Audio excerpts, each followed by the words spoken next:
Hello, my friend. The world of magic, filled with legends and ancient tales, is opening its gates once again. Tonight, in the Gryffindor dormitory by the crackling fireplace, I will share another story with my friends. Join us, for the magic is about to come alive. Snow drifted softly past the high windows of the Slytherin common room, turning the black lake outside into a ghostly blur of white and silver. The fire burned low in the hearth, casting a greenish shimmer across the stone walls, and most of the students had already gone to bed. But Cassius Warwick remained awake. He sat at a corner table, bent over a pile of parchment and books. His quill scratched restlessly, though his mind was far away from the essay he was meant to be writing about nonverbal spells. His thoughts lingered instead on the strange letter that had arrived that morning, folded into the shape of a serpent, sealed with no name. He drew it from his robe pocket and unfolded it once more. The parchment was cold to the touch, as though it had been left outside in the snow. The ink shimmered faintly, silver and green, forming the words he had read a dozen times already. To the worthy heir of Slytherin's true legacy, seek beneath the frozen roots where ambition sleeps. The chamber of lies will awaken to the one who dares to know. Cassius frowned. He'd heard rumors before, every Slytherin had. Whispers about secret rooms and ancient relics left behind by Salazar Slytherin himself. But this letter, this was different. It seemed alive, as if it were written for him and him alone. He turned at the sound of soft footsteps. Meredith Flint, his closest friend, approached with her dark hair tied back and a skeptical look in her eyes. "You're still awake? You've been staring at that thing for hours," she said. Cassius gave a crooked smile. "You don't find it the least bit curious? Seek beneath the frozen roots. That could mean something." Meredith rolled her eyes but sat across from him. "It could also mean someone's trying to make a fool of you. You know how the older students love their pranks." "Maybe," Cassius admitted, "but what if it's real? What if this has something to do with Slytherin's legacy?" Meredith leaned forward, lowering her voice. "You mean like the Chamber of Secrets?" He hesitated. "No, not that. The letter says Chamber of Lies. Maybe it's something else, something older." Outside, the wind howled against the castle walls, and the lake rippled like a dark mirror. The room grew colder, though the fire still burned. Meredith shivered slightly. "Well, if it's real, we should be careful. These kinds of things always come with traps." Cassius nodded, but his eyes gleamed with determination. He was tired of hearing the rest of Hogwarts whisper about Slytherin as if it were a stain, a house of dark wizards and nothing more. He wanted to prove there was something greater in its legacy, something noble. The next morning, as the snow thickened outside, Cassius and Meredith began their search. Between classes, they explored the narrow passages behind the Slytherin dormitories and the lower dungeon halls where few students went. Most were damp, smelling faintly of moss and salt water. But one corridor, an old, sealed-off section near the potions classroom, caught Cassius's attention. A faint frost clung to the stones there, though no draft could be felt. The torches sputtered as they approached, as if the air had thinned. Meredith touched the wall and drew back quickly. "Cold," she whispered. "Like ice." Cassius's heart quickened. "Frozen roots," he murmured, remembering the letter's words. "This must be it." But before they could examine further, the sharp voice of Professor Caro, the new Defense Against the Dark arts teacher, echoed down the corridor. "Warwick! Flynn! What are you two doing down here?" Cassius turned swiftly, trying to look innocent. "Just on our way to class, Professor." Caro's eyes, pale and watchful, lingered on the frost-lined wall behind them. His thin lips curled into something that wasn't quite a smile. "Curious place to get lost, Mr. Warwick. These passages are off limits for a reason." "Yes, sir," Cassius said quickly. "Good. Then you'll have no reason to return here," Caro said softly. His voice was calm, but there was an edge beneath it, a warning. "Now off with you." They hurried away, but as they turned the corner, Meredith whispered, "He knew. Did you see the way he looked at the wall?" Cassius nodded grimly. "He's hiding something. Maybe he knows about the chamber." That night, Cassius could not sleep. The cold seemed to seep even into his dreams, filling them with images of dark tunnels and whispering voices that called his name. When he awoke before dawn, frost had formed along the inside of his window, tracing serpentine patterns that glowed faintly green in the moonlight. Something ancient had stirred beneath Hogwarts. By breakfast, word spread among the Slytherins that several lower corridors had been mysteriously sealed overnight. Cassius caught sight of Dorian Knott, a smug upper-year student, whispering with a group of his friends near the entrance. When he passed, Dorian smirked. "Looking for secret chambers again, Warwick? Careful. You might find more than you can handle." Cassius ignored him, but his jaw tightened. He had to know the truth before someone else did, especially before Dorian. That evening, he and Meredith returned to the frost-lined wall. They brought a small, enchanted lantern, its green flame flickering in the still air.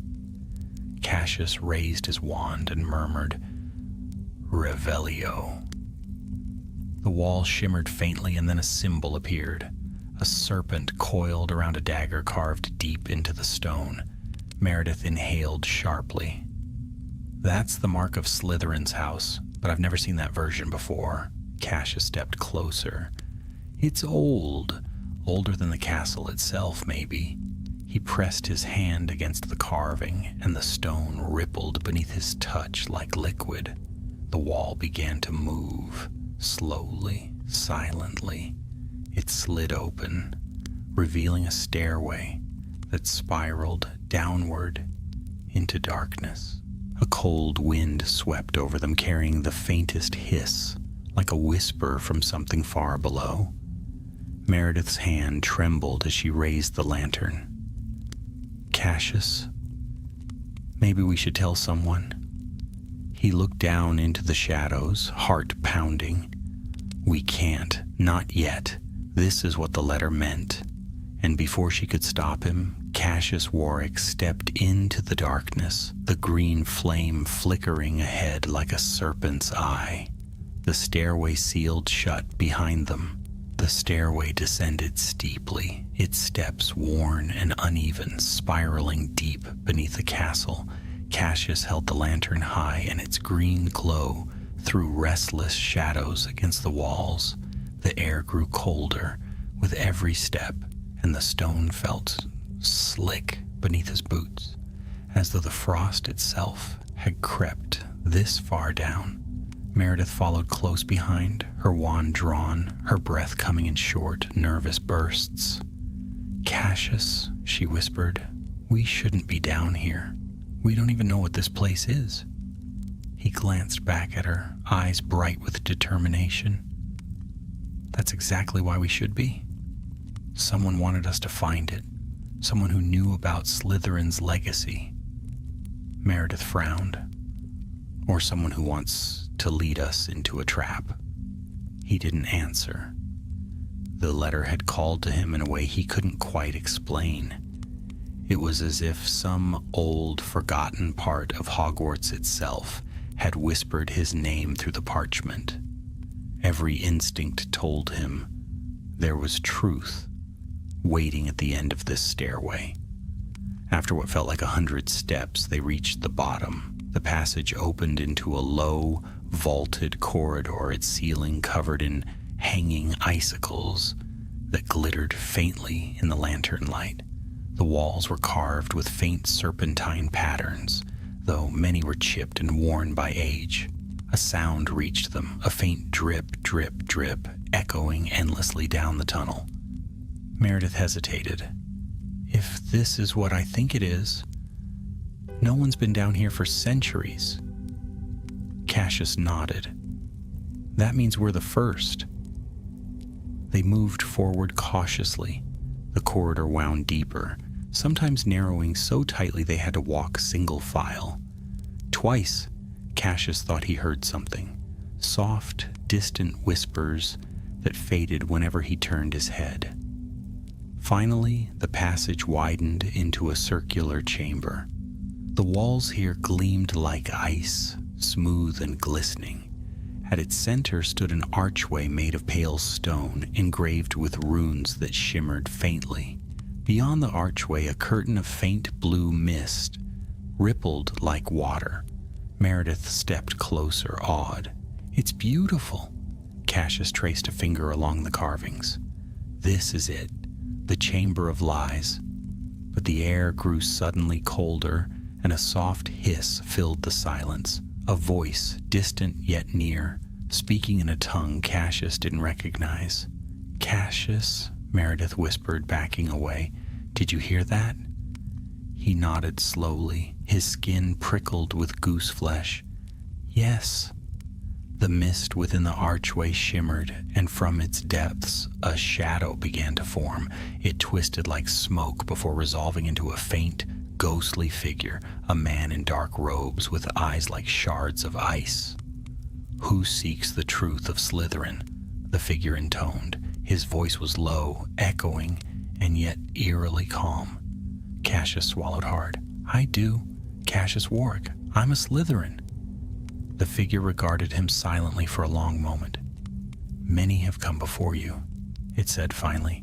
All desired power, none desired truth. What truth? Cassius asked, his voice trembling slightly. The truth behind the lie that built this house, the shade whispered. The cold lie. The words hung in the air like frost. Meredith's eyes widened. The cold lie, that's what the letter meant. The shade tilted its head.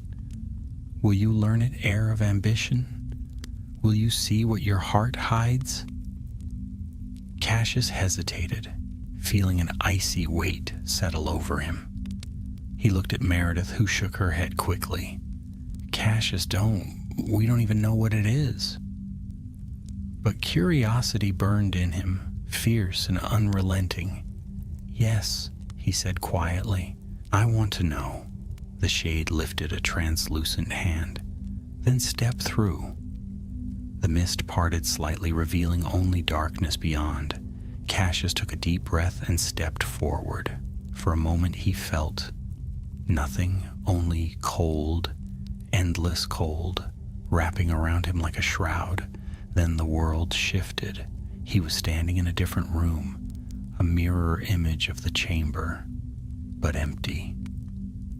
Meredith was gone. The lantern lay shattered at his feet.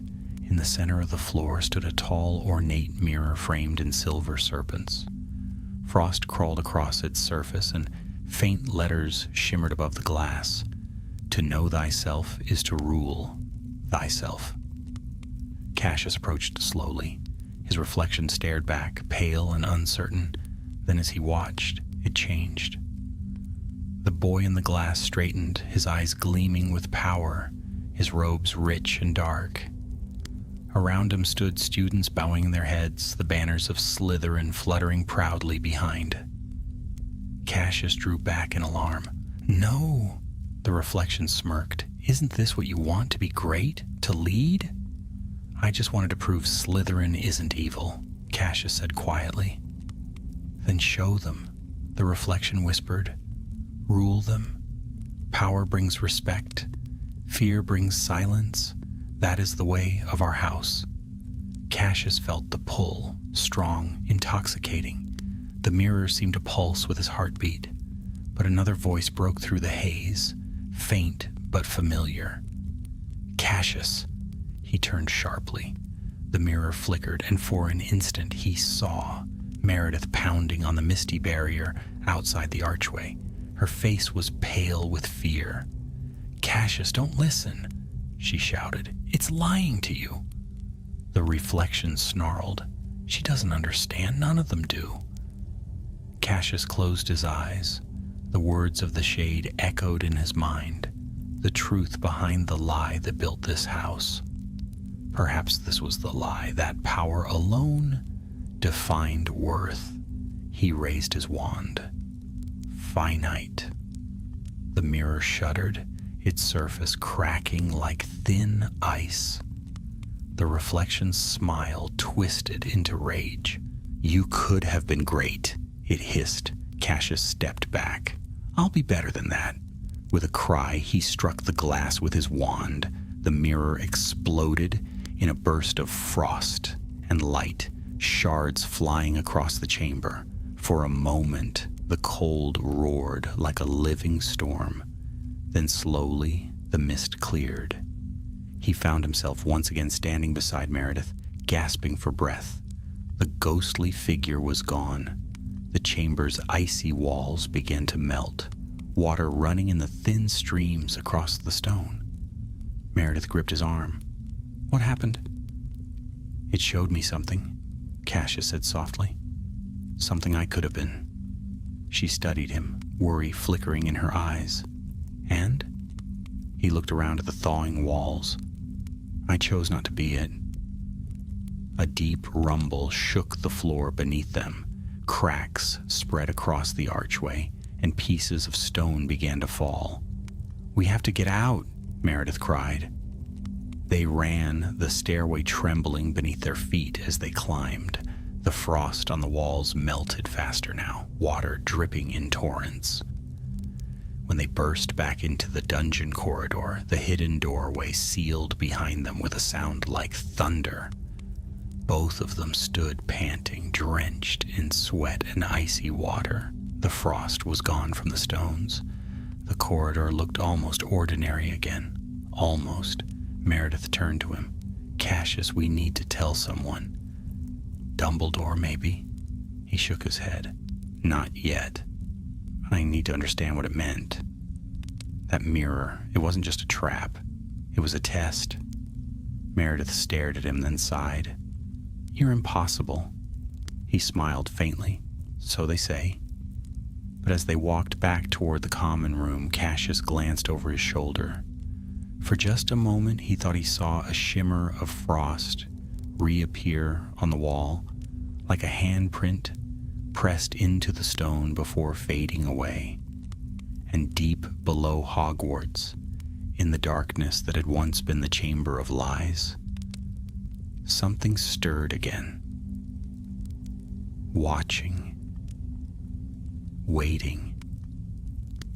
The cold lie had not been destroyed, only awakened. The next morning dawned gray and bitterly cold. Snow had piled high against the castle walls, and a pale mist clung to the black lake, veiling the surface in ghostly stillness. Cassius Warwick barely touched his breakfast, stirring his porridge absently as his thoughts whirled like the storm outside. Across from him, Meredith Flint leaned close, her voice low. You didn't sleep, did you? Cassius shook his head. I couldn't. Every time I closed my eyes, I heard it again, that voice in the chamber. The way it said the cold lie. Meredith frowned. Maybe it was just a curse or some kind of magical illusion. Whatever it was, you broke it. That should be the end of it. But Cassius wasn't convinced. The frost had melted when he destroyed the mirror, yes. But even now, He swore. The air around him carried a faint chill, a whisper of something unfinished. Professor Snape passed their table, his black robe sweeping behind him. He paused for a moment, his dark eyes flicking between Cassius and Meredith. "You both look as though you've been chased by ghosts," he said dryly. "I trust you've been staying out of places you shouldn't be?" Cassius managed a weak smile. "Of course, Professor." Snape arched a brow, unconvinced, but said nothing further as he moved on. The moment he was gone, Meredith muttered, "If anyone finds out what we did, we'll be in detention for the rest of term." Cassius folded his arms. It was worth it. Whatever that mirror was, it was tied to something older, something that was meant to test Slytherins. Meredith gave him a wary look, a test that nearly killed us. Before he could reply, a murmur swept through the great hall. Students were turning toward the entrance, where Professor Caro was striding in, his face pale and set. He went straight to the staff table and spoke in a low voice to Headmaster Dumbledore, who nodded gravely. Moments later, Dumbledore rose to his feet. His clear, calm voice carried across the hall. "Students, I must ask that all of you remain within the main castle today. Several of the lower dungeon corridors have frozen overnight, and we are investigating the cause. Please avoid that area until further notice." A ripple of whispers followed. Meredith shot Cassius a look that said everything. "Frozen?" she whispered. "But we closed it. How could—" Cassius's stomach turned cold. Something's still down there. That night he couldn't stay still. After lights out, when the common room had emptied and only the faint sound of the fire crackling remained, Cassius rose from his bed, pulled on his cloak, and crept out. The corridors were silent, the air heavy with the scent of old stone and candle wax. As he passed the entrance to the Slytherin common room, the wall whispered shut behind him, sealing him alone in the darkness. He moved quickly, wand raised. Lumos, a faint white glow lit the path ahead. His heart beat hard against his ribs as he descended the first flight of stairs leading toward the dungeons. He didn't know what he was looking for, only that he had to know whether the frost had returned. When he reached the corridor where the hidden wall had been, his breath caught. The frost was back, thicker than before. It spread in curling patterns across the floor, glittering under his light like shattered glass. And then he saw it, a shape in the ice. It was small at first, no more than a faint outline, but as he stepped closer, the shape grew clear. It was a serpent, frozen into the stone itself, its body coiled, its eyes two sharp points of silver light. Cassius felt a chill run through him. "What are you?" he whispered. The serpent's eyes blinked. He staggered back. The ice cracked beneath his boots, and a whisper filled the corridor, soft and cold. "You broke the mirror, but not the truth." Cassius spun around, wand raised. "Who's there?" No one answered. The air shimmered faintly, and for an instant he thought he saw the outline of a figure, a tall man in dark robes, like the one from the chamber. But then it was gone. "Cassius?" He turned sharply. Meredith was standing at the end of the corridor, clutching her own wand, her face pale. "I knew you'd come here," she said. "I couldn't sleep either." He motioned toward the serpent in the ice. "It's back. Something's trying to open the chamber again." She approached slowly, her breath visible in the freezing air. What if it's not a chamber anymore? What if it's alive? Before he could answer, the ice beneath the serpent began to crack. A faint green glow spread outward, spider webbing across the floor. The air hummed with energy. Meredith grabbed his sleeve. "Cassius, run!" But he didn't. He lifted his wand. "No, if we leave, it'll keep spreading. We have to stop it." He aimed his wand at the ice. "Finite incantatum." The glow flickered, but instead of fading, it flared brighter, blinding white and emerald. The serpent uncoiled and slithered up the wall, its body made of living frost. It opened its jaws and hissed, a sound like shattering glass. Meredith screamed, pulling Cassius backward as the creature lunged. They fell to the ground, sliding on the icy floor. Cassius fired another spell, Confringo. The explosion cracked through the corridor, sending shards of ice flying. The serpent shattered into 100 fragments that melted instantly into mist. For a heartbeat, all was still. Then a voice spoke from the shadows. "How very Slytherin of you, Mr. Warwick." Cassius froze. Professor Caro stepped into view, his pale eyes gleaming. He looked utterly calm, though the frost clung to his boots and robes, as if he had walked straight out of the storm. "Professor," Cassius began, forcing his voice steady, "I can explain." "I'm sure you can," Caro interrupted softly. "You see, I've been waiting for someone like you, someone brave enough to open what should have remained sealed." Meredith stood beside Cassius, wand raised. "You sent that letter, didn't you?" Caro smiled faintly. "Very clever, Miss Flint. I did." "The cold lie is an old secret, older than any of you could imagine. I simply needed a key to awaken it. And you, Mr. Warwick, were that key." Cassius's stomach twisted. "What do you mean?" "The mirror was only one piece," Caro said. "Slytherin left more than a chamber behind. He left a safeguard, a power that would reveal the true heir to his legacy. You have already proven yourself worthy." Cassius took a step back. "I'm not interested in your games." Caro's eyes glinted. "Oh, but the game has already begun." He raised his wand, murmured a word Cassius didn't recognize, and the air between them froze solid. Frost crawled up Cassius's sleeves, numbing his fingers. Meredith tried to counter with a spell, but Caro disarmed her effortlessly. "You meddled with forces beyond your understanding," he said.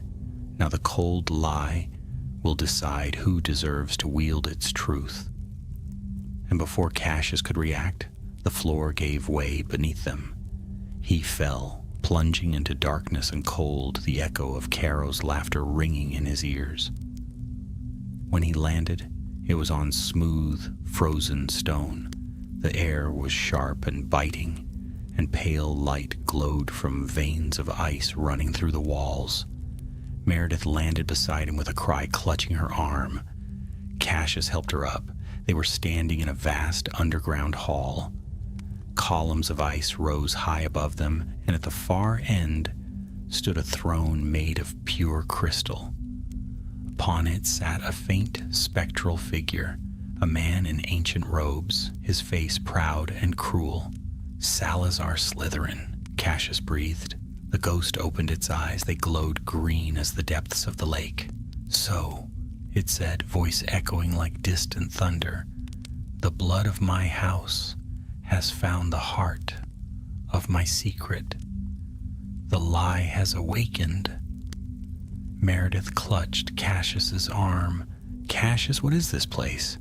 He stared at the ghostly founder, heart pounding. "I don't know," he whispered, "but I think we're standing inside the cold lie itself." And the ghost of Slytherin smiled, a cold, knowing smile that promised their adventure had only just begun. Cassius stood frozen, the breath caught in his chest, eyes fixed on the ghost upon the crystal throne. The vast chamber shimmered in blue and green hues, light bending strangely across the icy surfaces. It was as if they stood within the belly of a glacier deep beneath the castle, deeper even than the dungeons dared to reach. The ghost leaned forward, robes whispering like silk on frost. His face was sharp-featured, his beard forked in the manner of ancient portraits Cassius had seen, yet the expression he wore was not painted. It was real, cold, curious, and dangerous. "I am Salazar," the shade said, his voice echoing without sound. "You stand in the hall of the lie, the truth buried in my house's name." Cassius swallowed. "We didn't come here to—" "You came because I called," said the ghost. "Your blood carries the mark. Your mind dared the mirror. And still you remain, unbroken. That makes you worthy to hear what others feared to know." Meredith moved closer to Cassius, wand gripped tightly though her hands shook. "Why now?" she asked. "Why show yourself to us?" The ghost's gaze drifted to her. "Because the lie has endured too long. The world sees only part of my legacy, pride, cunning, ambition, but it does not see the truth beneath, the decision that cursed my name." He rose then, robes trailing down the steps of the throne like frost on a mountainside. As he descended, the floor lit beneath his feet, runes glowing pale green and white. Cassius felt the cold seep deeper into his bones. "When the founders built this school," Salazar said, "we were united in purpose, but divided in belief. I foresaw what they would not. That a time would come when blood would matter more than words, when loyalty would be tested not in comfort, but in war." Cassius nodded slowly. "You left. You built the Chamber of Secrets. That's the story." The ghost's smile was humorless. "A half-truth shaped by those who remained. I left behind more than a basilisk, boy. I left behind the cold lie, a failsafe, a test for the heart of Slytherin. If ever the house strayed too far, if ambition became corruption, this place would awaken and choose anew." "Choose?" Meredith echoed. "To lead," Salazar said simply. "To restore balance. One must see the truth of our house. One must resist the temptation that power is enough." Cassius remembered the mirror, the version of himself that had smiled with a crown in hand and the world at his feet. He looked away. "Caro," Meredith said suddenly, "he's trying to use this place. He sent the letter. He brought us here." "He is a pretender," said Salazar's shade with a flick of disdain in his voice. "One of many who hunger for the fruit, but not the root. He awakened the frost, yes, but he does not understand what it guards." The chamber began to tremble then, softly at first. A low, pulsing hum came from the walls. The ghost turned toward the great pillars behind the throne, and with a wave of his hand, the ice shifted, revealing a great archway, taller than a troll and twice as wide. Behind it stood a door of black stone, etched with runes that twisted in the light. In its center was a handprint frozen in shimmering frost. "The last trial," Salazar said, turning back to Cassius. "Beyond this door lies the heart of the cold lie. Enter and be judged." Cassius hesitated. "What kind of trial?" "One not of spells or strength," Salazar replied, "but of truth. All that you believe of yourself will be tested, and if you fail—" He paused. "You will not return." Meredith stepped forward, angry now. "Then don't do it. He's just a student." "Not your heir?" Salazar looked at her with something like regret. "That is not for me to decide. The cold lie chooses." Cassius stood in silence, his breath fogging in the frozen air. Then he stepped forward, shoulders squared. "I'll go." "Cassius." Meredith grabbed his sleeve. "I have to know," he said. "If I don't go in, Caro wins, Slytherin becomes what the rest of the school already thinks it is, a place for cowards and dark wizards. I won't let that happen. She looked at him for a long moment, then released her grip. Cassius placed his hand on the frozen stone. The door pulsed, light burst from the runes, and with a grinding roar, it opened inward. A gust of icy wind swept through, and darkness yawned beyond. Cassius stepped into the void. For a heartbeat, he felt nothing. No air, no weight. Then the ground solidified beneath him, and he found himself standing on a narrow bridge of stone, suspended over an endless abyss. Cold stars wheeled in the darkness above, and below, shadows writhed like snakes in deep water. He heard a whisper, not in his ears, but in his thoughts. Cassius Warwick. What do you believe? He clenched his jaw. That Slytherin can be better than it's been. That ambition doesn't have to mean cruelty. Do you believe that even when the world calls you liar, traitor, dark wizard? Yes. The shadows below surged upward, forming a figure, tall and draped in robes. It looked like Cassius, but older, harder. His eyes were cold, calculating. I am the future you could become, it said. Powerful, respected, feared, all at your feet. Cassius stared at it. I saw you in the mirror. And you will see me again, it said, raising its wand, unless you destroy me. Cassius raised his own wand, but hesitated. The figure smirked. You know I'm right. No one respects Slytherin without power. You'll never change what they think with words. You have to make them obey. I don't want to be obeyed, Cassius said. I want to be understood. The figure's eyes narrowed. Then you will fail. It struck. Cassius blocked the spell and fired back. Their duel lit the bridge with bursts of green and silver. The shadow was fast, too fast. Every spell Cassius cast was met, countered, twisted. The figure laughed. You can't fight what's inside you. Cassius stumbled back. The abyss loomed behind him. Then he remembered Meredith's voice, her warning. Don't listen. It's lying to you. Of course it was. It was the cold lie itself. He lowered his wand. The shadow paused, confused. I won't fight you, Cassius said, because you're not real. You're the lie I've been told, that strength is only domination, that Slytherins must rule or rot. But I don't believe it. Not anymore.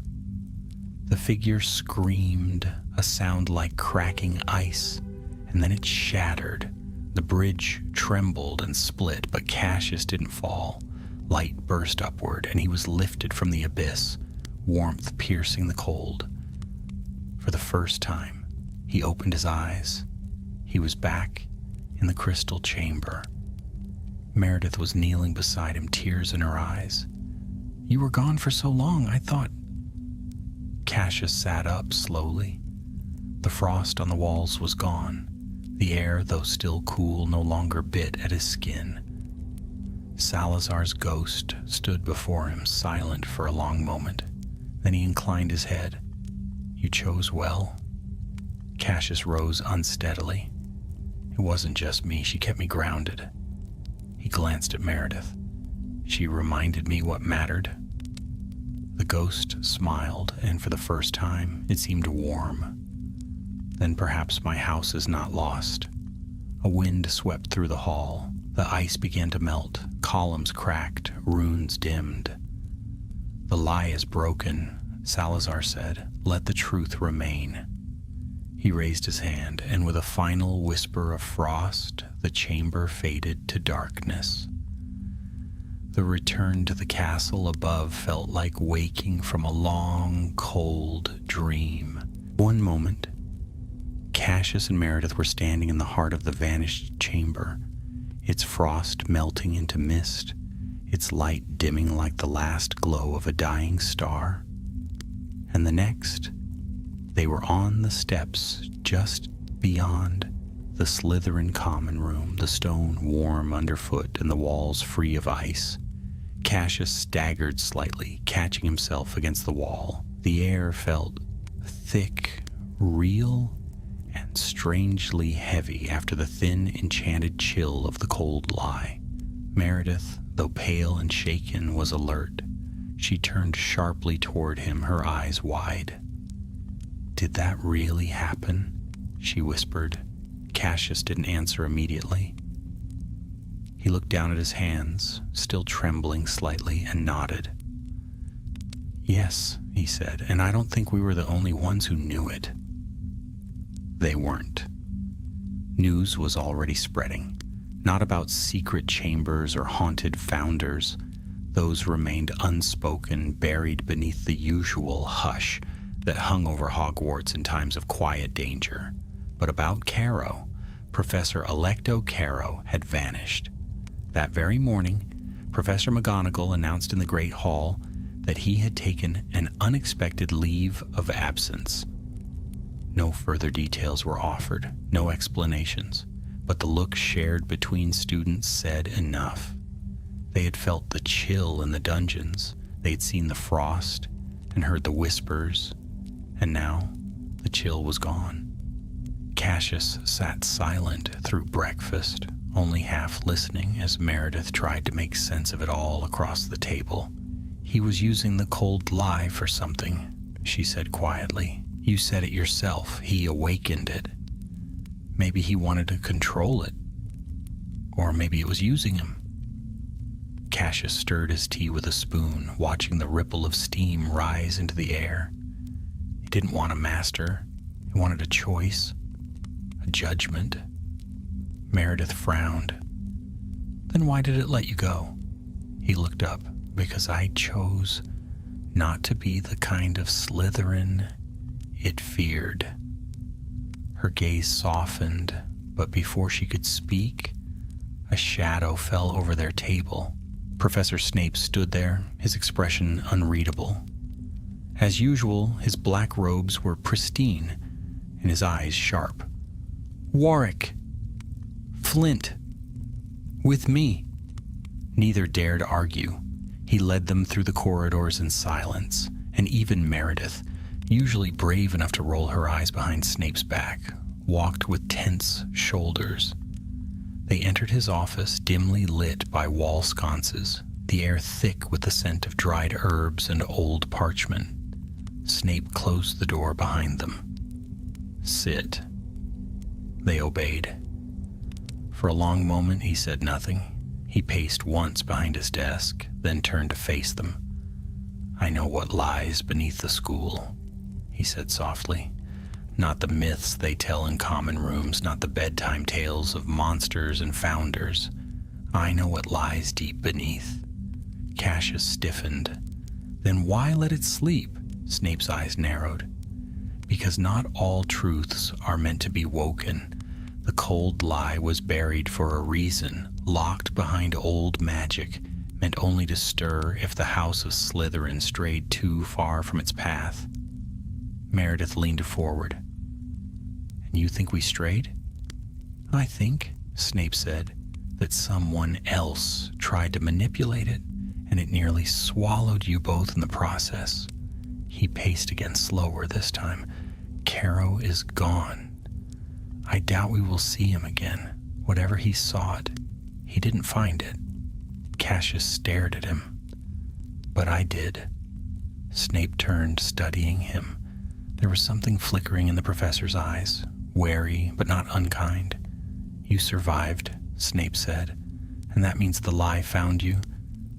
Acceptable." I don't know whether to be relieved or concerned. Cassius hesitated. "What do I do now?" "You do nothing," Snape said flatly. "You say nothing. Not to your classmates, not to your head of house, especially not to Professor Dumbledore unless he asks directly." "But he knows," Meredith began. "Yes," Snape interrupted. "He knows. He knows everything. That's why he hasn't asked." He leaned forward then, palms on his desk, and and fixed them both with a cold, quiet intensity. The cold lie is not a prize. It is a warning.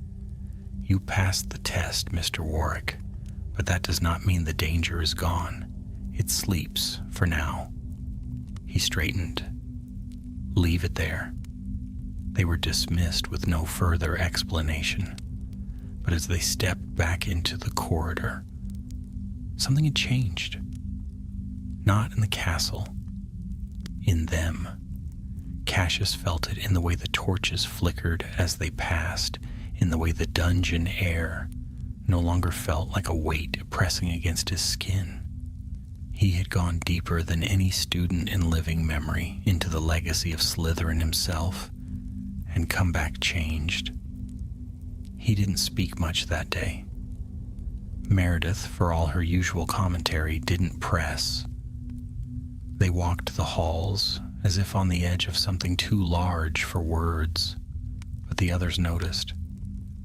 That night in the common room, Dorian Knott slouched in a leather chair by the fire, watching Cassius with narrowed eyes. "I heard Caro ran off," he said. "Disgraceful. And right after some of the dungeon corridors were sealed. Strange timing, don't you think?" Cassius looked at him calmly. "I think some secrets don't stay buried." Dorian raised a brow. "Careful, Warwick. People who go digging too deep usually find things they wish they hadn't." Cassius didn't reply. He didn't need to. Dorian's words were bluff and shadow. Cassius had looked into the heart of Slytherin and walked out of it, scarred perhaps, but not broken. Later that night, he stood by the dormitory window, watching the snow fall across the lake. The reflection of the moon shimmered in the black water below, broken only by the occasional ripple of something unseen. The mirror's image haunted him still, not because of what it showed, but because of how real it had felt. He had wanted that power once. Maybe part of him always would. But the truth was colder, harder. Power without purpose was a trap. And ambition without restraint was the lie that had nearly undone them all. He would not forget that. Behind him, the other boys murmured and laughed around their beds, throwing quips and pillow curses. Slytherin as it had always been, proud, sharp, and full of secrets.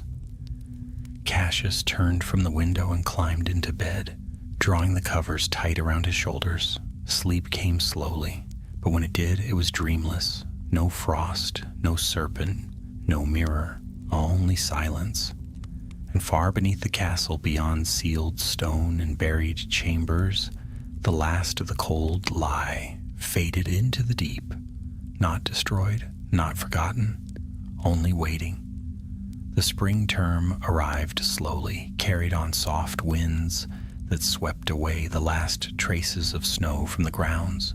By April, the air around Hogwarts had grown clear again, filled with birdsong and the scent of thawing earth. Yet in the Slytherin common room beneath the lake where sunlight never reached, the shadows lingered. Cassius Warwick had changed. He was quieter now, more deliberate in everything he did. The thrill of adventure had faded into something weightier, a sense of having crossed a threshold he could never return from. The others noticed it, even if they did not understand. Dorian Knott stopped teasing him. First years whispered when he passed. Glancing at him was something between curiosity and awe. Meredith Flint, however, was the only one who treated him the same. "You're not haunted, you know," she said one morning, setting her stack of books beside him in the library. "You just think too much." Cassius looked up from his parchment. "I'm not haunted," he said, though his tone lacked conviction. "I'm just trying to understand." "Understand what?" He paused, quill hovering over the page. Why Slytherin left that test behind, the cold lie. It wasn't evil.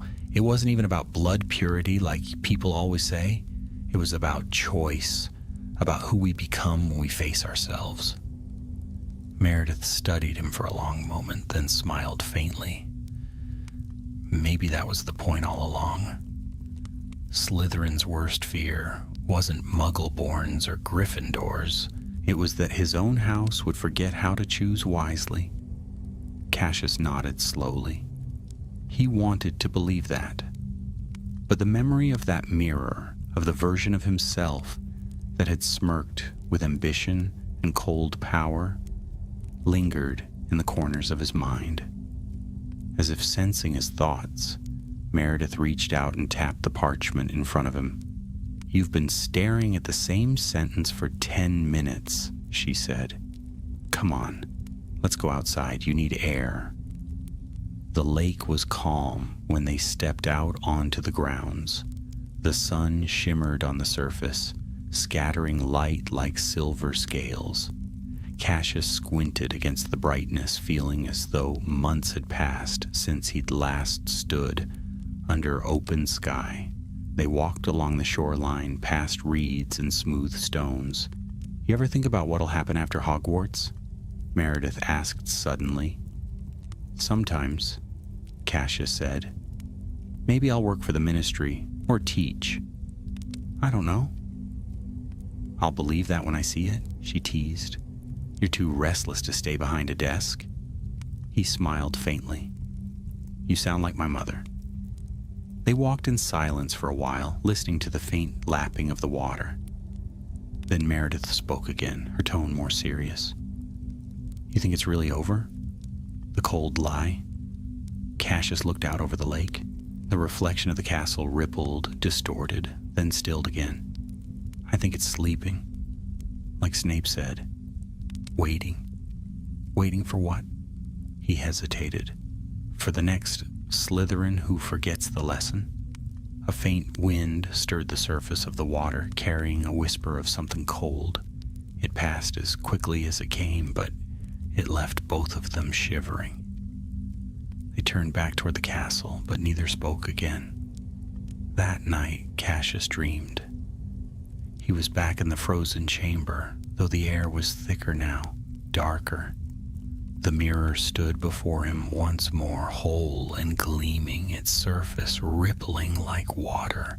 His reflection smiled, but it wasn't the same as before. The eyes were empty this time. "You broke me," it said. "But you cannot unmake what you are." Cassius woke with a start, heart pounding, breath visible in the cold air of the dormitory. The room was silent, but frost glittered faintly along the edge of his window. He rubbed his hand against it until it melted, though the chill lingered beneath his skin. The next morning, a faint rumor began to spread. 2 Ravenclaw students claimed that they had seen a shadow move beneath the surface of the lake near dawn, a pale shape coiling like a serpent before vanishing into the depths. Some said it was the giant squid, others that it was nothing more than reflection and imagination. Cassius said nothing. He spent the day distracted, half listening in lessons, barely eating at meals. When Meredith cornered him after defense against the dark arts, she folded her arms. "You've got that look again," she said. "What look?" "The one that means you're going to do something reckless." He hesitated. "The lake? Something's wrong. I can feel it." Meredith groaned. "Cassius, I'm not going to the dungeons again," he interrupted quickly. "Just to the shore, tonight." She sighed. "Of course you are. And of course I'm coming with you." That night, long after curfew, they slipped through the corridors and out onto the grounds. The moon hung low, silver and bright, reflecting off the lake's still surface. The castle loomed behind them, windows glowing faintly like the eyes of some sleeping beast. They stopped near the water's edge. The air was cool and sharp, carrying a faint smell of moss and iron. Cassius knelt, drawing his wand. Lumos. The light glimmered across the water. For a moment there was nothing. Then slowly the ripples began to move. A shape emerged beneath the surface, large, sinuous, faintly glowing. It circled once, then rose higher until Cassius could see the outline of a head, serpentine and elegant, its scales glimmering like glass. Meredith gasped. "That's not the squid."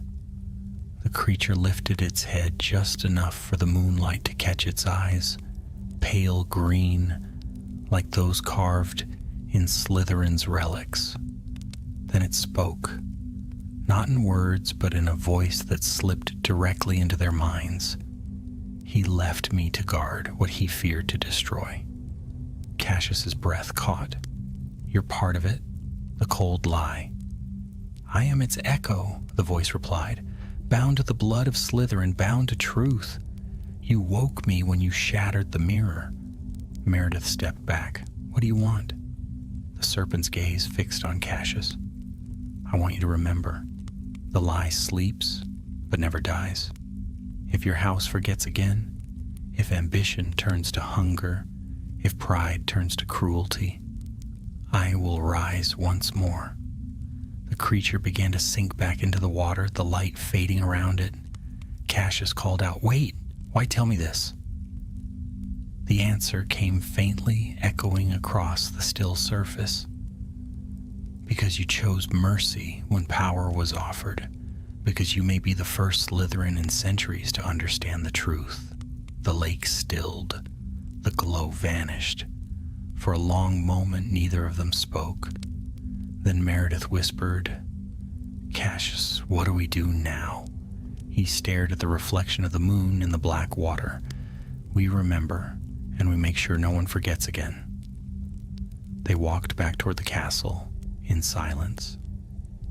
Behind them, the lake lay calm and quiet, its surface unbroken. Yet deep beneath, in the cold and ancient dark, something coiled once more, watchful, eternal, and waiting for the next heartbeat of ambition to stir its sleep. And though the frost was gone from the walls of Hogwarts, Cassius knew that somewhere in its stones, the cold lie still whispered, faint and patient, like breath beneath ice. Exams came and went, and the castle fell into its restless rhythm of summer days. The great hall shone with golden light.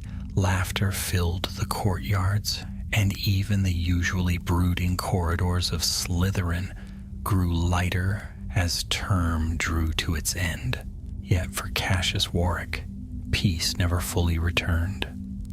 Though the days grew warm, he still woke sometimes to find frost along the edge of his window, faint and vanishing the moment he touched it.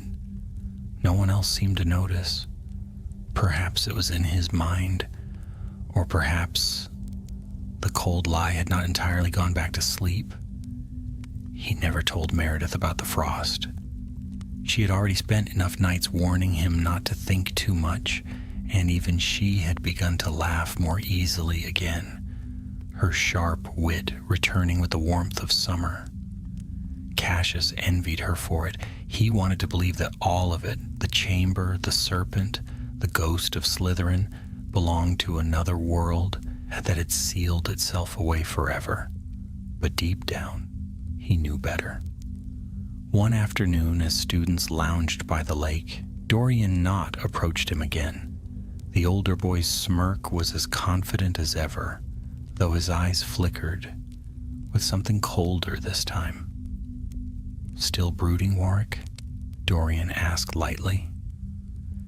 "You've been walking about like you've got the world's secrets weighing on your shoulders." Cassius didn't look up from the stone he was skimming across the water. "Some secrets are heavier than others." "Oh, come now," Dorian drawled, lowering himself to sit nearby. "Don't tell me you still believe in all those old tales, chambers and ghosts and hidden relics. It's children's stuff." Cassius turned to him. "You don't believe in them?" Dorian smiled faintly. "Oh, I believe they exist. I just think they belong to the sort of people who go looking for trouble. And I'd wager you're one of them." There was a hint of challenge in his tone, but also curiosity. Cassius realized that Dorian wasn't just teasing this time. He was fishing for something. Information. Proof. Cassius gave him nothing. "Maybe," he said, and turned back to the lake. Dorian studied him a moment longer before shrugging and rising to his feet. "Well, if you do stumble upon another bit of ancient Slytherin glory, try not to blow up the school this time." He smirked again and strolled away, his green and silver robes trailing behind him. Meredith appeared moments later, dropping a handful of pebbles at Cassius's side. "He's still trying to get under your skin?" she said. Cassius nodded. "He won't stop until he thinks he knows what happened down there." "Let him wonder," she said briskly. "You've got better things to worry about, like passing Transfiguration." Cassius smiled faintly, but said nothing.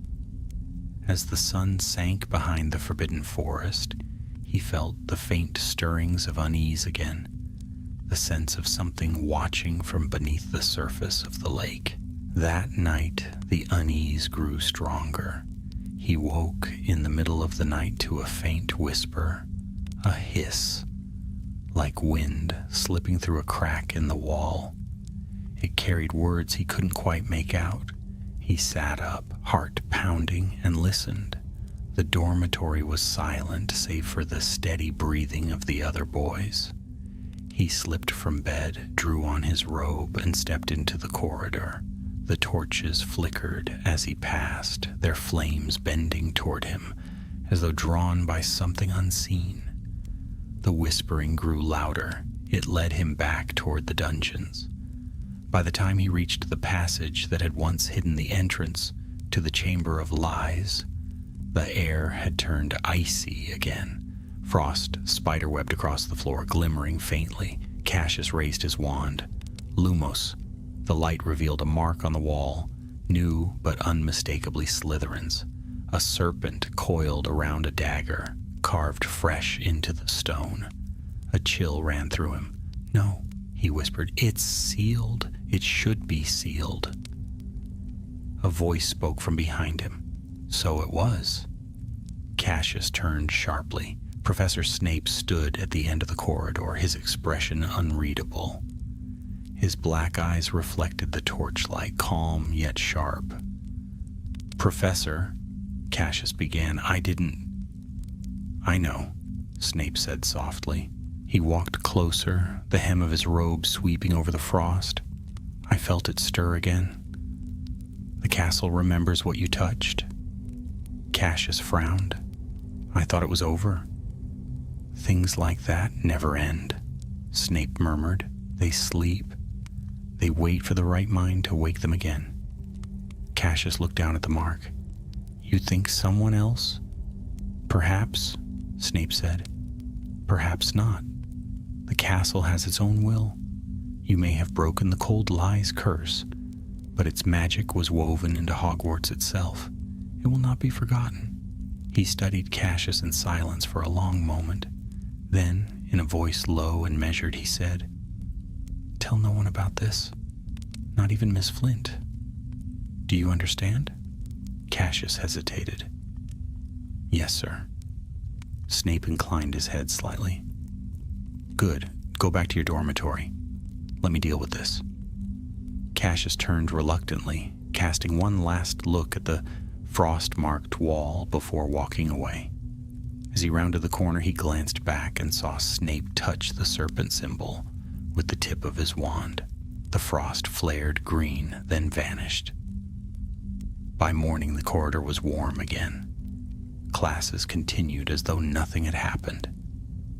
Cassius told Meredith nothing, though she eyed him suspiciously every time his attention wandered. The castle for the moment remained calm.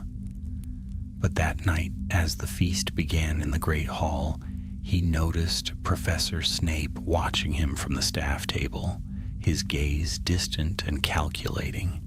Dumbledore gave the end-of-term speech with his usual quiet joy, his blue eyes twinkling as he spoke of courage and friendship and the return of summer. Yet Cassius couldn't help but think that the headmaster knew too, knew that something beneath the castle stirred once more. When the feast ended and the students returned to their dormitories for the last time that year, Cassius lingered by the window in the Slytherin common room. The lake outside was dark and still, its surface unbroken. Meredith joined him leaning against the stone rail. "Strange year," she said softly. "The strangest," Cassius agreed. She smiled faintly. "Promise me something." "What?" "That next year we try to have one normal term. No secret chambers, no curses, no frost creeping through the walls." Cassius chuckled, though his laughter held a weary edge. "I'll do my best." They stood in silence for a while, watching the faint green light from the water shimmer against the glass. Then, just before they turned away, something moved, something vast and pale, gliding beneath the surface like a whisper of moonlight. Cassius froze. Meredith didn't notice. "Come on," she said, "let's get some sleep. Tomorrow's the train." He nodded slowly, forcing a smile. "Right, tomorrow." But as he followed her toward the dormitories, his gaze lingered on the lake. Deep below, where light could not reach, the shadow drifted once more. And though no one else saw it, Cassius felt the truth in his bones. The cold lie was not gone. It had found a new guardian. The Hogwarts Express whistled as it cut through the green hills, leaving the castle far behind. Cassius Warwick sat in a quiet compartment near the back of the train, the countryside sliding past in streaks of gold and emerald. Meredith Flint sat across from him, legs folded beneath her, a copy of The Daily Prophet open on her knees. He was trying to read, but his eyes kept drifting to the window. The summer light was soft, and the scent of fresh grass and smoke from the train's engine filled the air. Yet even here, far from the dungeons and their frost-laced secrets, Cassius couldn't quite shake the feeling that something still watched him from the reflections on the glass, from the corners of his mind where the memory of that whisper still lived. "Cassius," Meredith said suddenly. He blinked, turning his attention back to her. She folded the paper, frowning. "You're a million miles away again. Honestly, it's summer holiday. Try acting like it." He smiled faintly. "I'm trying." Her eyes softened. "You've been through enough. Let it rest, at least for now." He didn't answer. Somewhere behind her in the reflection of the window, he thought he saw a faint shimmer of green light, like the flicker of a serpent's eye, but when he turned, there was only sunlight. The rest of the journey passed in quiet. The rhythmic clatter of the train's wheels seemed to lull the students into a lazy calm. By the time they reached King's Cross, laughter and chatter filled the corridors once again. Cassius stepped out onto platform 9 3/4, feeling the first true warmth of summer sunlight on his face. Meredith's parents waved from the crowd, and she gave him a quick, firm hug before running off to meet them. "Try not to get into mortal peril without me," she called over her shoulder. He grinned, watching her go, then turned to search for his own family. His mother stood near the end of the platform, tall and graceful, in a dark green cloak. She smiled as he approached. "Cassius," she said warmly, "you look pale. Have they been keeping you buried in books again?" "Something like that," he said lightly. She reached up, brushing a strand of hair from his forehead. "You remind me more of your father." Every year, they left the station together, their trunks following behind by charm. And for a time, the world beyond Hogwarts seemed simple again. London bustled as it always did, full of noise and movement, and Cassius allowed himself to believe, if only briefly, that the cold was gone, for good. But that night, as he unpacked in his room at home, something caught his eye. His wand lay on the desk, where he had set it down, the wood gleaming faintly in the lamplight. Around it, a thin circle of frost had formed, no larger than a coin. He touched it with his finger, and it melted instantly, but the chill it left behind lingered. "It's just a trick of the weather," he told himself, blowing out the lamp. Nothing more. Still, when he dreamed, the frost returned. He was walking through the dungeons again, though this time the walls were alive with movement. Shadows crawling like serpents beneath the stone. The whispering rose around him, a chorus of soft voices speaking words he could not understand. At the end of the corridor stood a door. Not the one he had opened before, a different one, narrower, older, carved with runes that pulsed faintly green. He reached for the handle. "Cassius?" The voice wasn't part of the dream. He woke suddenly, gasping, his sheets tangled around him. His mother stood in the doorway, holding a candle. "You were talking in your sleep?" she said gently. "Are you all right?" He nodded, though his voice came out hoarse. "Just a dream." She smiled softly. "Try to get some rest. You've always dreamed vividly after school terms." When she left, Cassius sat in the dark for a long time, staring at the faint imprint of frost, still clinging to his bedside table. Over the next few days, the dreams came more often. Sometimes they showed the serpent beneath the lake, sometimes the mirror, its surface whole once more, the reflection whispering words he couldn't quite hear. On the 5th night, he woke to find a letter on his pillow. The parchment was folded into the shape of a snake, sealed with a wax sigil bearing a faint green S. His blood ran cold. He hadn't seen a letter like this since that first night in Slytherin. Hands trembling slightly, he unfolded it. To the keeper of the lie, it read in shimmering silver ink. "The frost does not end. It remembers. The balance has been broken once more. Return to where it began." There was no signature. Cassius sat very still, the letter trembling in his hands. Outside dawn had not yet broken, and the faint light of the moon fell across his desk, glinting on the wax seal. When morning came, he told no one. Instead, he packed quietly. His mother assumed he was returning to visit friends in London before the term started again, and he did not correct her. By evening, he stood once more before the gates of Hogwarts. The castle loomed above him, dark against the twilight sky. The gates opened with a groan, though no one was there to move them. Cassius stepped through, feeling the familiar shift in the air, the sensation of magic older than anything human. The castle was silent. No students, no teachers, only the low moan of wind through the towers. Yet the moment he crossed the threshold, he knew he was expected. Candles flared to life in the entrance hall, one by one, leading downward toward the dungeons. He followed.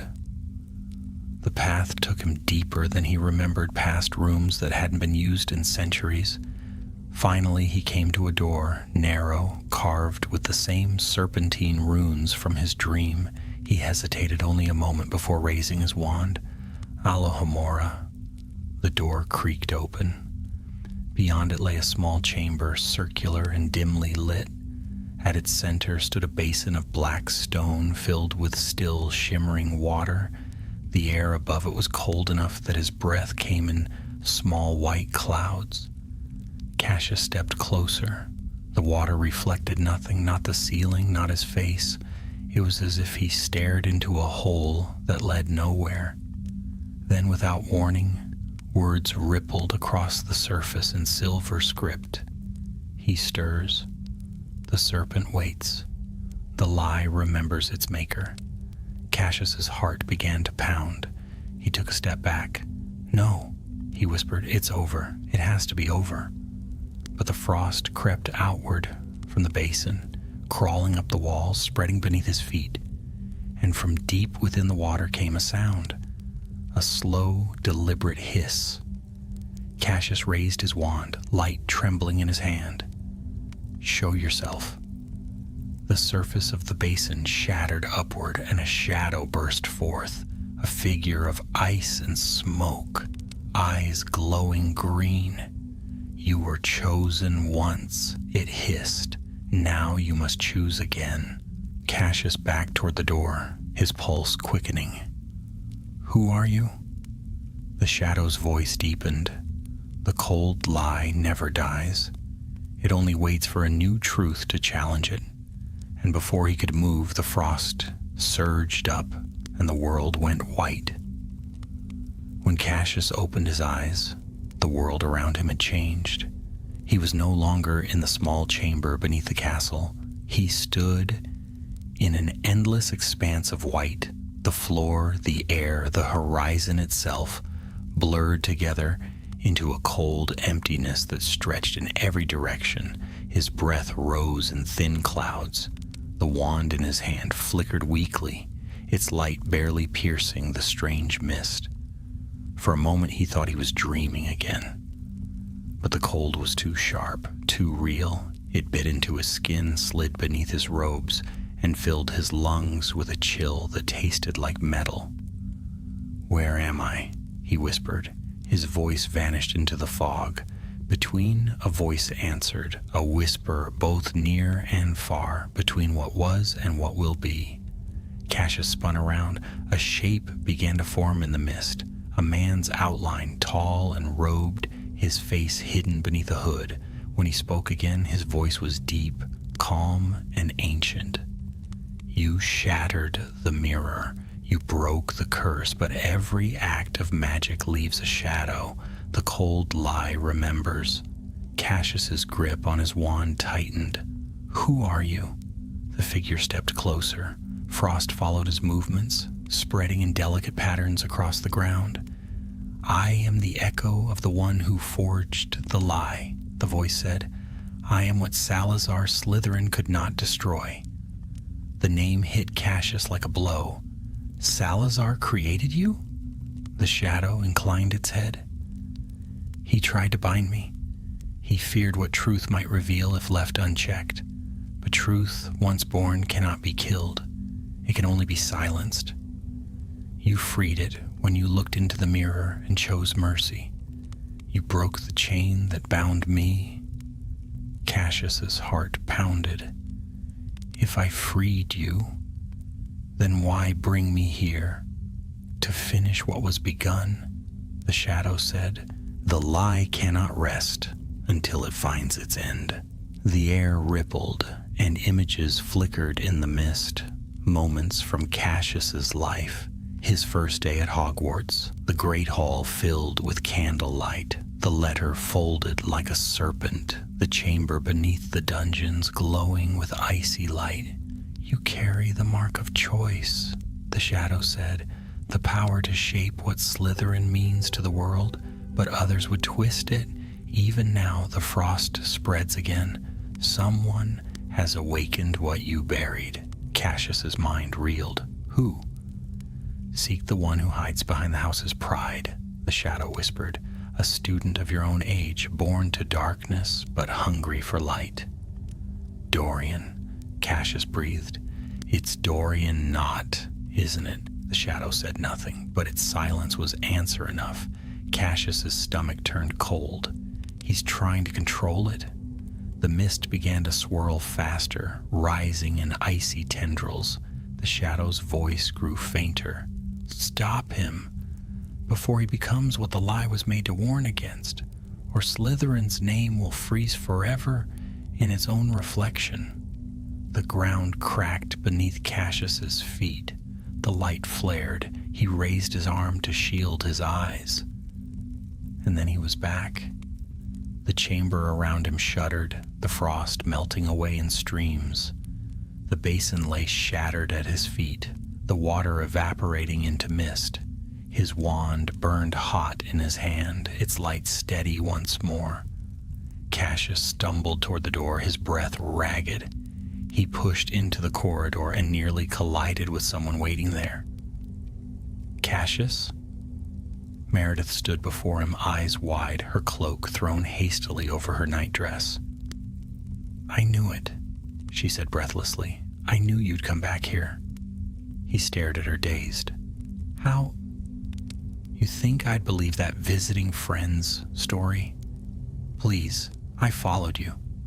She looked past him at the ruined chamber. What did you do? He shook his head. It wasn't me this time. It's Dorian. He's awakened it again. She frowned. Not? How could he?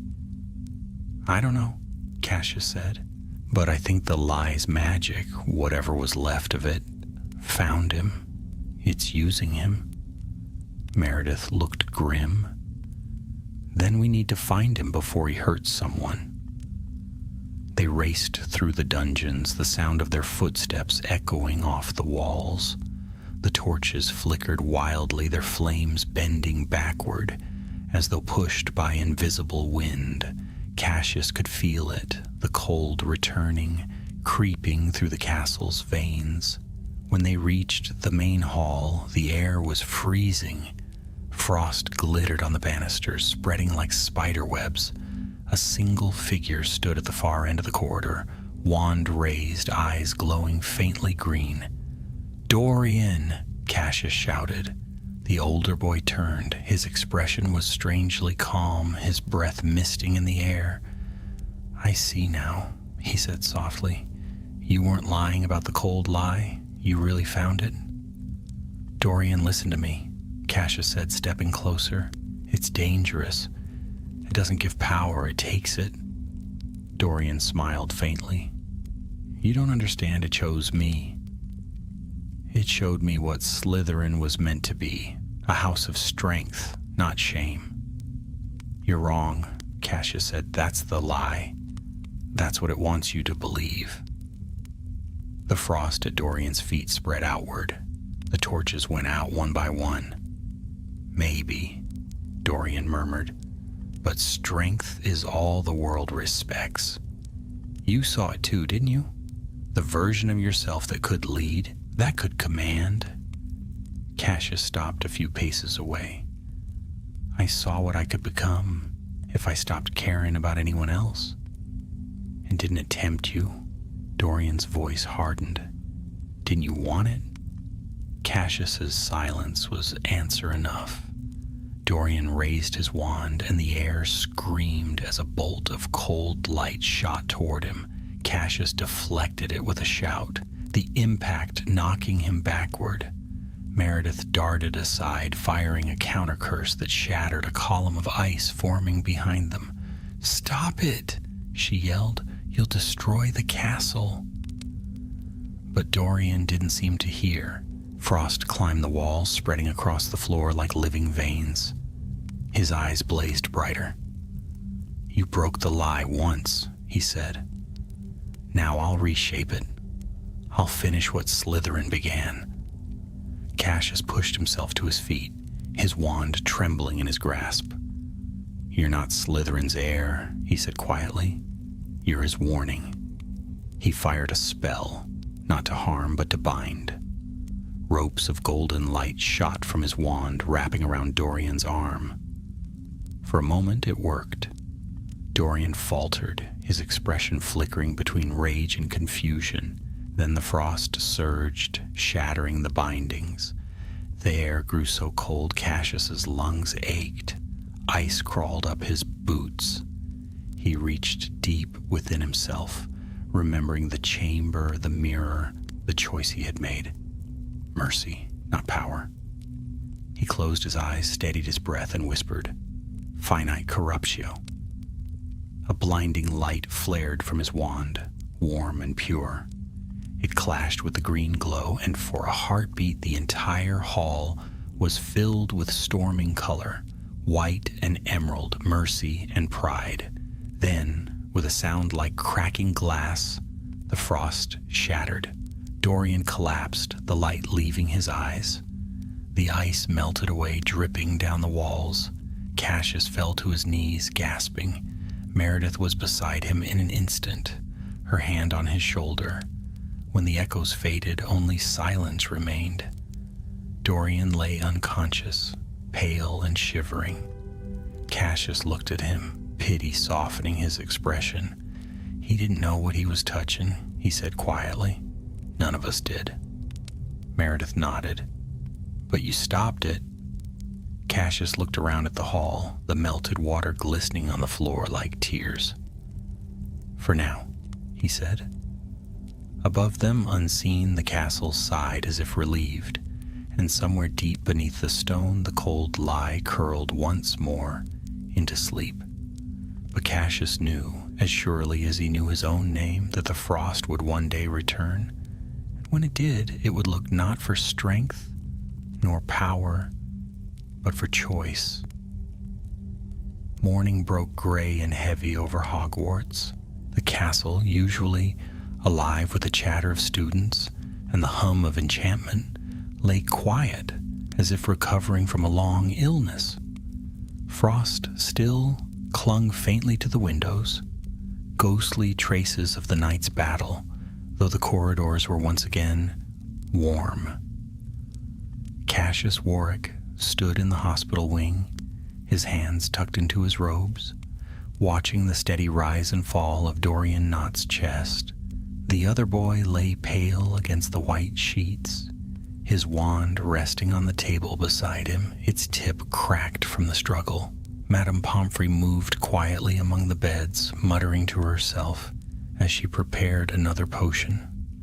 Meredith sat nearby, her eyes shadowed but alert, clutching a cup of tea gone cold. "How long do you think he'll sleep?" Cassius asked softly. "As long as he needs to," Madame Pomfrey said without looking up. "His body's exhausted. He's lucky to be alive, and you're lucky you didn't freeze solid in that hall." Cassius nodded, though his mind was far away. He remembered the look in Dorian's eyes before the light faded, the mix of anger and awe, the same conflict Cassius himself had once felt. In the mirror, Meredith broke the silence. "He wasn't evil, Cassius. You know that." "I know," he said quietly. "He just wanted to prove something. The same thing I did." "But you didn't lose yourself." He didn't answer. He wasn't so sure. The doors opened with a soft creak. Professor Snape entered, his robes flowing behind him like a shadow. Madame Pomfrey straightened instantly, muttering under her breath about too many visitors, and retreating to her office. Snape's dark eyes took in the scene with a single glance. He looked first at Dorian, then at Cassius. "I expected as much," he said in his low, measured voice. "It seems the Frost's curse chose another before it faded completely." Cassius met his gaze. "It's gone now." "Perhaps," Snape said, "but curses like that rarely vanish. They leave traces, threads of intent woven into the walls. The castle will remember what happened, as it always does." Meredith shifted uneasily. "Then what happens to Dorian?" "Mr. Knott will recover," Snape said, "but he'll remember little of what occurred. That is a mercy." He turned to Cassius. "You, however, do not have that luxury." Cassius stiffened. "Meaning?" Snape regarded him for a long, unreadable moment. "The lie recognized you twice. Once when you broke it, and once when you fought it again. The castle knows your name now, Warwick. Whether you like it or not, you are part of its story. Cassius frowned. I didn't ask to be. Snape's lip curved faintly. Few ever do. With that, he turned and strode from the room, leaving only the faint whisper of his robes behind. Meredith exhaled slowly. I think that was his way of saying thank you. Cassius almost laughed, though the sound came out hollow. If it was, I'll take it. They sat in silence for a while longer. The snow outside had begun to melt, the glass of the hospital window streaked with slow rivulets of water. It was almost peaceful again. Almost. When Dorian woke 3 days later, his memory was indeed clouded. He remembered little beyond a blur of frost and fear. He avoided Cassius at first, shame flickering across his face whenever their eyes met. Cassius didn't press him. Some things were better left unspoken. By the end of the week, Hogwarts seemed to breathe again. Lessons resumed, students returned from the holiday, and laughter once more echoed through the stone halls. The professors offered no explanation for the frost that had crept into the Great Hall, and the younger students decided it had been nothing more than a magical experiment gone wrong. But Cassius and Meredith knew better. On the first evening of the new term, they stood by the black lake, watching the surface ripple under the pale moonlight. The sky was clear, and the air smelled of spring. Meredith glanced at him. Do you think it's really over this time? Cassius looked out across the water. Somewhere beneath, deep beyond the reach of light, he could almost imagine the shape of the serpent shifting in its sleep. I think the lie is quiet, he said finally. But things like that never disappear. They wait until someone forgets the lesson. Meredith sighed. Then let's make sure no one does. He smiled faintly. You'd make a good professor, you know. Don't you dare, she said with mock severity. One of us has to have a normal life. Cassius laughed softly. The sound carried across the lake, echoing faintly before fading into the stillness. For the first time in months, he felt almost light. That night, as the castle slept, he wandered the corridors one last time before bed. The torches flickered softly, casting gold and green light across the stones. Every corner, every shadow seemed alive with memory. He paused by the entrance to the old corridor, the one that had once led to the Chamber of Lies. The wall was smooth now, unmarked, but when he reached out and touched it, the stone was cool beneath his fingers. Rest, he whispered. For a moment, he thought he heard an answer, a faint sigh like wind through frozen leaves. Then the sound faded, and the wall was silent once more. He turned to go, but something glimmered on the floor where the torchlight touched the stone. A single shard of ice, no larger than a coin, lay there. Inside it shimmered a faint reflection, his own face surrounded by green light. Cassius crouched, staring at it. For a heartbeat, the reflection smiled. Then the shard melted away, leaving only a damp mark on the floor. He straightened slowly. You're not gone, he murmured, just watching. Then he turned and walked away. When he reached the common room, Meredith was waiting, curled in one of the armchairs, a blanket over her knees.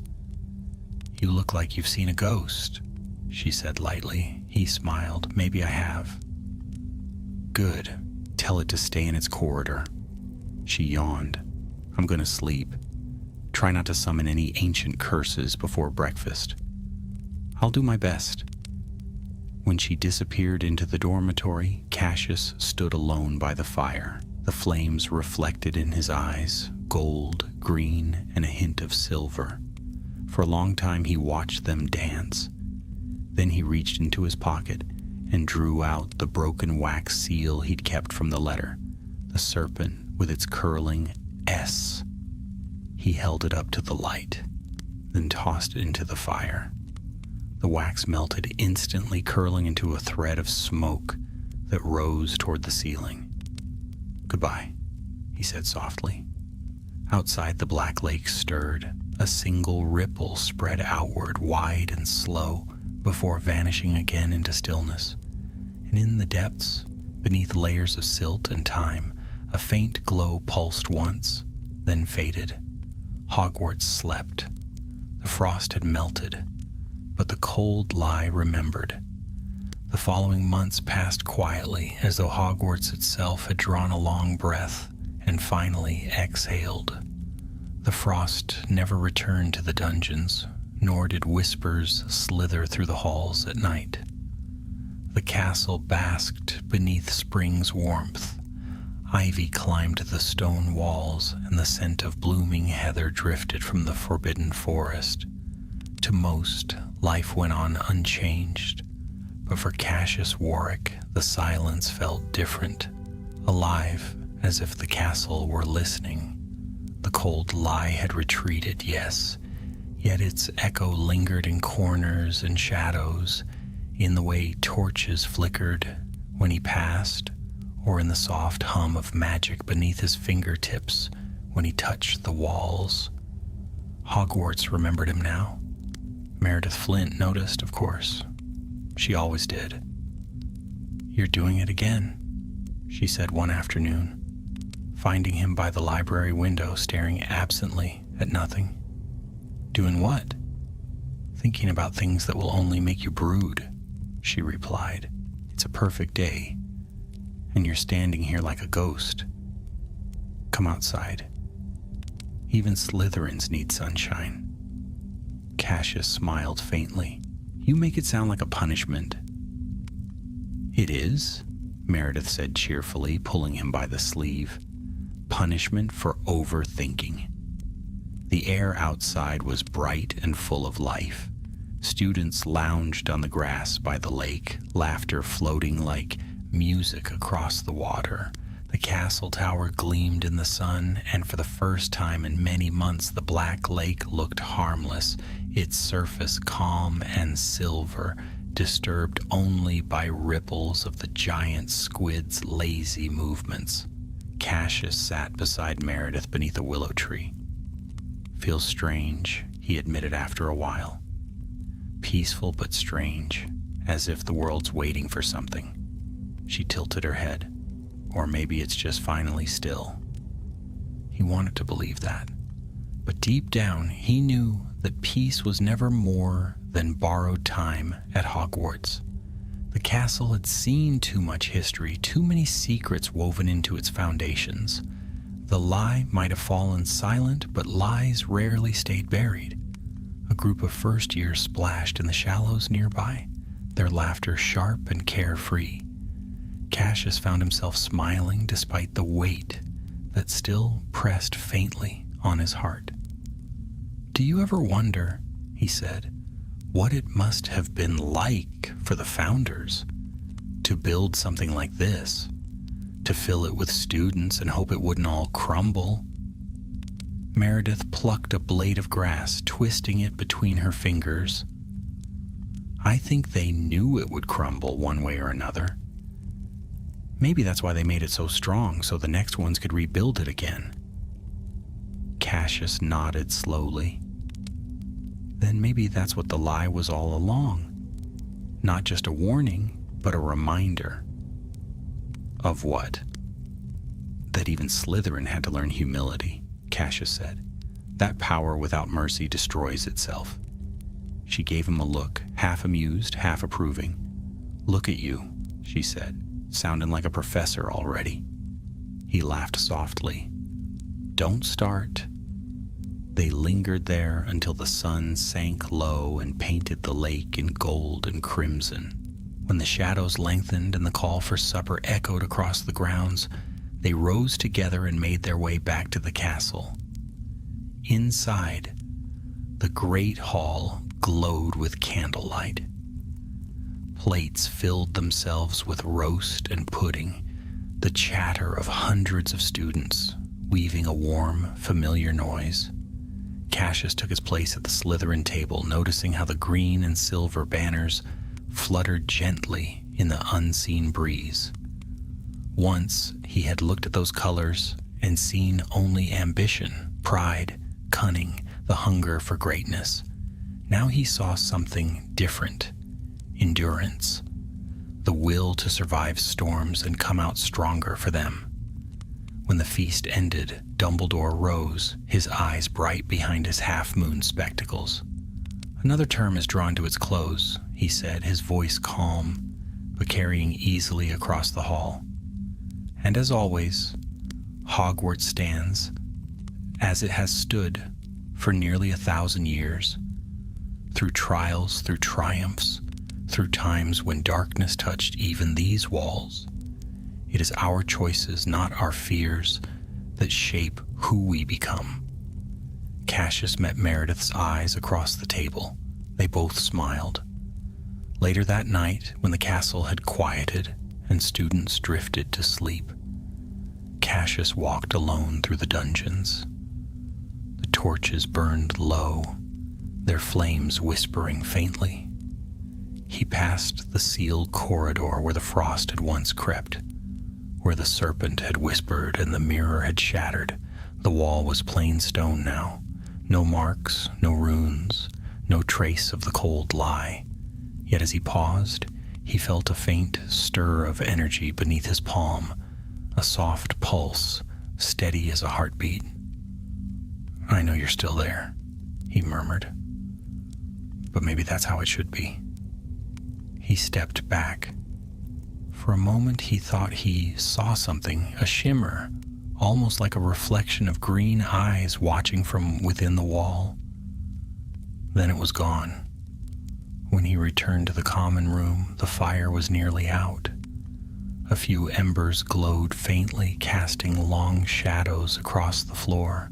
Cassius sat before them, feeling the warmth seep slowly into his hands. He thought of all that had happened: the letter, the chamber, the mirror, the serpent beneath the lake, Dorian's fall and recovery. It all felt impossibly far away now, yet he knew it was part of him, woven into his name as surely as the color of his robes. The common room was silent, save for the faint hiss of the dying fire. He closed his eyes, and for the first time in many nights, sleep came easily, and he dreamed, not of frost or mirrors or shadows, but of a serpent coiled peacefully beside a calm lake, its eyes no longer burning with hunger but glimmering with watchful peace. When he woke at dawn, pale light spilling through the green-tinted windows, Cassius felt lighter than he had in months. He dressed quietly, the castle still half asleep, and climbed to the courtyard. Mist curled over the grass. The sun was only beginning to rise, setting the stones aglow with soft amber.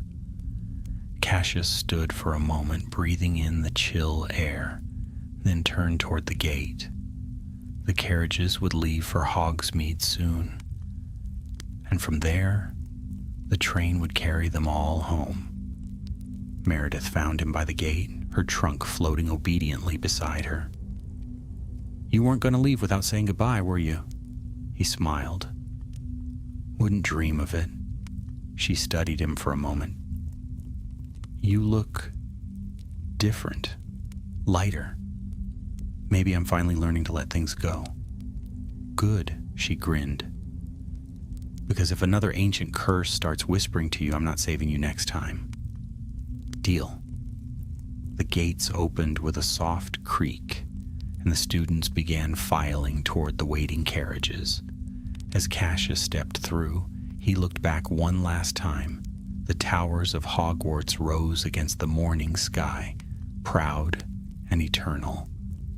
For an instant, he thought he saw a faint gleam at the base of the castle, a ripple of silver frost glinting in the sun before fading away. He smiled quietly. "Goodbye," he said under his breath. "Sleep well." The wind stirred, cool and clean, and the sound that followed could almost have been a sigh or a whisper of contentment deep within the stones. And so Cassius Warwick left Hogwarts that summer. The frost melted, the lie at rest, and the House of Slytherin changed in ways no one but he and Meredith would ever truly understand. But deep beneath the castle, where secrets are never lost, the memory of one boy's mercy and one house's redemption lingered. Soft as snow, steady as truth, and cold no more.